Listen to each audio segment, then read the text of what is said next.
Hello, good people of YouTube! Welcome to episode 4 of YouTales, the show where I didn't get to the Great Ruinous in time. No, I'll never get my wish. Today, I'm looking at someone with a passion for video games. And no, it's not a Let's Player, game reviewer, or story analysis channel. It's Joel G. Like with most of the people I've reviewed, I didn't witness the start of Joel's career. However, I can say that he has been around less than those I've reviewed before. I only mention it because his past work would make you think otherwise. I was only familiar with today's series and Hands Up before writing this, but I gotta say a lot of his work is just as impressive. Stuff like 2 Ants, 1 President and some of his short films have a distinct sense of flow and style to them, which fittingly enough is also the perfect description for what we're looking at today. The one, the only, seriously, the only, ENA. ENA is a bit of an exponential math equation of a series. The first episode wasn't even 2 minutes long, but its sequel ended up being around 5 minutes long. So naturally, the third episode ended up being 17 minutes long. Ah, don't you just love it when there's a clear pattern? The fourth episode, while not out at the time I'm writing this, is going to be a full-fledged video game, which may sound weird to some of you unfamiliar with the series, but trust me, there's no better direction to take for ENA than a game. While video game-based content isn't anything new in these lands, ENA adds its own surreal polygonal spin to this style of online storytelling. Using tried and true assets of gaming culture, pixel art, 3D environments, even mannerisms, ENA combines our beloved gaming traditions with abstract worlds and confident charm to create a roller coaster of rocking craziness. It's no ordinary game, or an ordinary YouTube series. Before I go on though, big shoutouts to Spoctor and DarknessStone for their videos on ENA.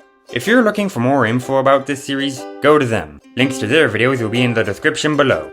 Now then, please join me for the next 15 minutes or so as we dive deep into this realm of really wicked weirdness. Better choose fast because the auction is about to start. Time to clip show! If you're putting something online that isn't an opinion, complaining or whatever freaky stuff is on DeviantArt, it's the social norm to at least have it be logical. The internet nowadays feels more like the inter-nonsense, and more is rarely appreciated.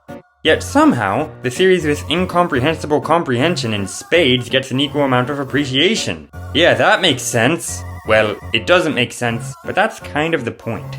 Arguably, the whole selling point of ENA is its nonsensical sense of storytelling and world building. Each episode has a clearly laid out plot, but the events that lead from point A to point B are labeled in punctuation. Specifically, the characters ENA interacts with and how she reacts to them. While you'd think with visuals like these that they'd say nothing but dumb drivel, no, that's not the case at all actually. The conversations between ENA and the people she meets have almost a sort of Alice in Wonderland feel to them.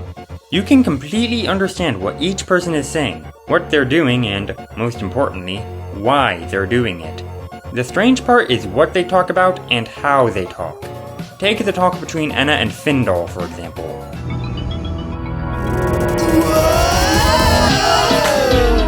Hey, what's the data, Theta? Hey, you're pretty cute for a newbie, but now's not the time for me to go off on a tangent. The name's Findall. Don't wear it out. Do you know why camels don't do professional wrestling? Because they... Ha!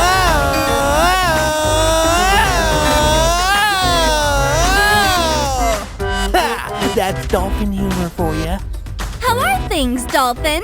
Things are wicked! Seems like you're ready for the initial interview ritual. Well, it's a fist fight, so prepare to scrap! Kerpow! Why is everyone punching me so softly today? Quit the hitting and finish the job! Whoa, whoa, whoa, whoa, whoa, whoa! Take a chill pill. I meant no ill will. Here's the new prescription. No initial interview for you. Just stay in the water red and the pyramid door will open. That's door number 5. My star! Cha!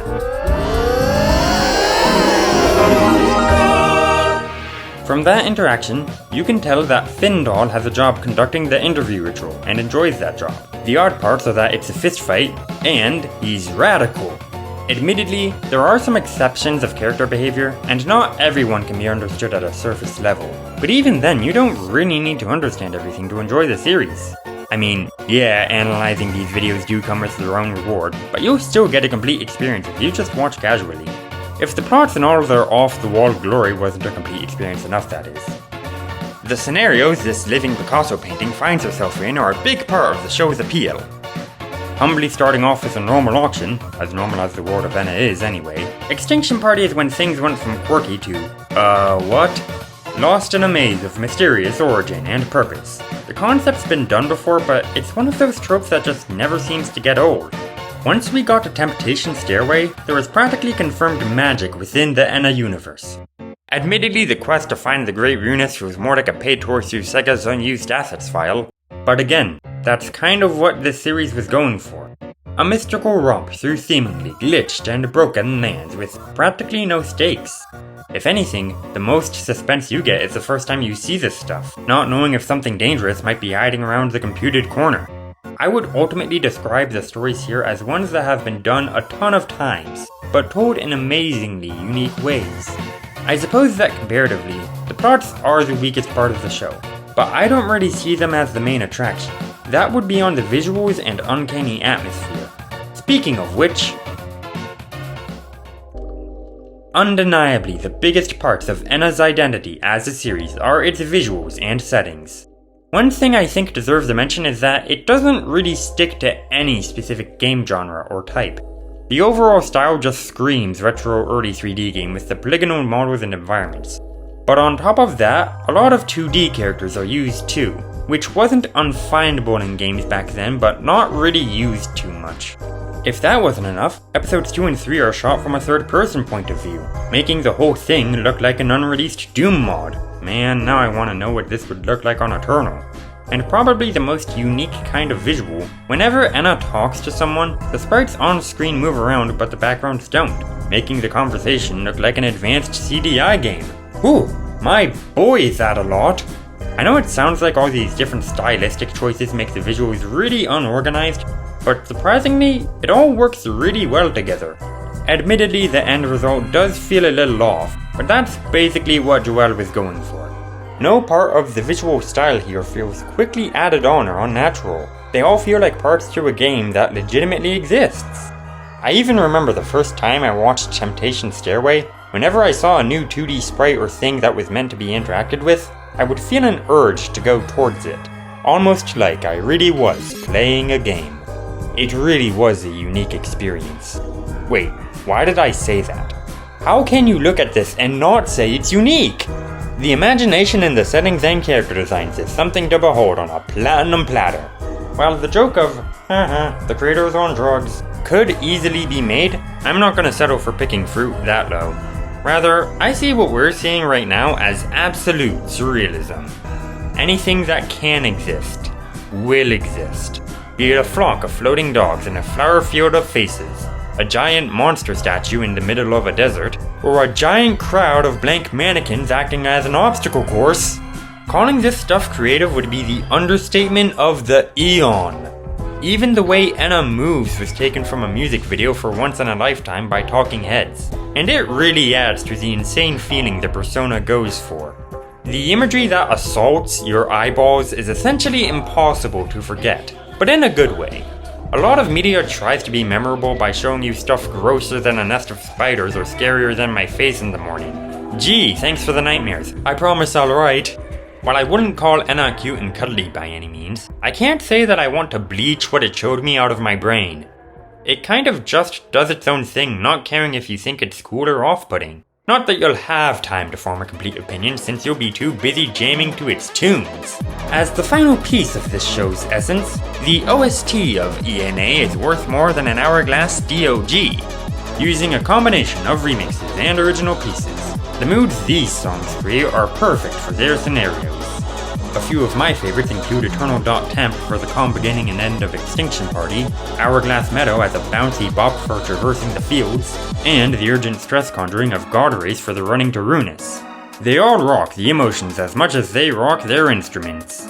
Props to the musicians for making these mad lads of melodies. Your talents could give Toby Fox a run for his money.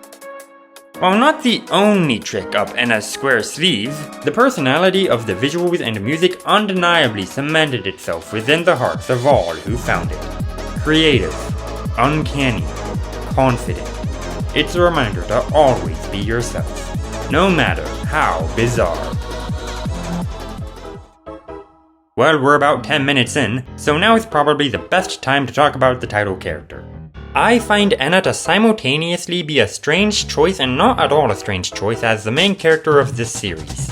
She actually has a really interesting personality if you can believe it, or I guess personalities would be a more fitting choice of words. Basically, she flip-flops between two, technically four, states of mind, happy and confident on one side and sad and self-loathing on the other side.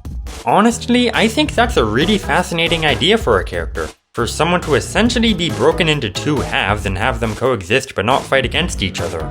But the thing with this series is that everything's broken, so naturally ENA blends in like a skilled Among Us player. ENA's split personality isn't really explored too much. While some characters do interact with both of her sides, for the most part ENA never really goes through any noticeable arc within the episodes. I'm all for entertainment that doesn't rely on constant character development to be good, but the reason I'm so critical is because a split personality is a really great idea that I feel like isn't being used to its fullest potential here. With that said, however, what the series does do with the idea is enjoyable. Watching ENA switch between two vastly different emotions on a dime leads to some equally charming and abstract scenes, mainly carried by Gabe V and Lizzie Freeman's really awesome vocal performances. You can tell by listening that they both tried their best to sell the characters from the passion and energy both ENA's bring. Salutations, sir. May I please enter? I have some urgent information to communicate to my pal Mooney. Your exterior isn't up to our community's typical standards. Present a blood sample at once. Oh, I felt woundness in that sentence, so... What now? Are you gonna shoot me or something? Come on, do it! Good sir, your safety concerns are valid. Now that's what I call teamwork. To be fair, all of the voices in the series are really well done. I just feel like ENA's was especially notable. Another thing I like about ENA is that unlike a lot of other stories about a world of wackiness, the protagonist isn't a straight man. ENA is just as wild as the rest of the world and characters. And while that might make the series sound like nothing but craziness for the sake of craziness, it kind of balances out by ENA not being annoyed but also not being annoying herself. The series could have devolved into being about ENA ticking off the denizens of Missing No's home planet, but ENA, at least her happy side, is pretty nice and understanding. It's really charming just seeing her be patient and polite to the people and things she comes across. What can I say? She's just sweeter than a turn. Couple that with Mooney, someone who's more rude and self-centered, playing the part of her best friend, and you've got yourself some seriously out-of-this-world humor. And the charm doesn't just extend to Desmond and the Moon either. Nearly every character encountered has a distinct style to them, be it funny, kind, witty, or creepy. Once you throw one of them into a talk with the lost character of Foster's Home for Imaginary Friends, what happens next can't even be predicted using quantum physics. I'm surprised this show turned out as funny and charming as it is. It would have been easy to just make this weird internet series number 64,209 without adding anything else. Instead, Joelle went the extra mile and legitimately tried to make the characters likable. Don't judge a book by its cover, even if that cover looks like an unfinished PS1 game. Looks like the game is over now. Well, I choose to continue. You wouldn't think something that looks like this would be nothing more than another piece of unexplained internet weirdness, but ENA wasn't designed to be just that. The surreal dialogue and world, as well as the impressively creative and abstract visuals, would have been enough to make it a success. And they're both a big reason as to why so many people love this series. But the added charm and character pushed this into being a big success. If you don't like shows that are this crazy, or just aren't in the mood, I won't say you're in the wrong for not watching this. But if you feel like seeing something different from the cookie-cutter content of everyday life, this is the direction I'd suggest for that. Altogether, ENA is something I feel no doubt in calling 1 in a million, which I don't think should be touched by any form of conformity or peer pressure. And Joelle, if you're watching this, thank you for making such a unique work of art.